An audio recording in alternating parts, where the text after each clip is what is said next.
կենսաթոշակային ֆոնդից 1 միլիարդ 700 միլիոն դոլար է գողացվել, անհայտացել։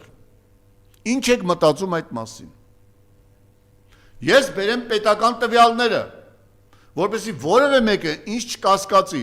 ես երբ թոշակային ֆոնդի միլիարդավոր դոլարների մասին խոսել եմ, բոլորը, ովքեր փողոցում ասում են, հարցում են, պարոն Հովհաննիսյան, նորից բերեք այդ տվյալները ավելի մանրամասն, ավելի բացահայտված, ոչ լողոզված, որպեսզի մենք հասկանանք։ Բերում եմ 2024 թվականի վերջին Հայաստանի Հանրապետությունում 1 տրիլիոն 220 միլիարդ դրամեր կենսաթոշակային ֆոնդը, կուտակային ֆոնդը, երկու օպերատորների հսկողության տակ։ Ես բերում եմ հեռուստատեսությունից, իշխանական հեռուստատեսությունից բերված փաստը,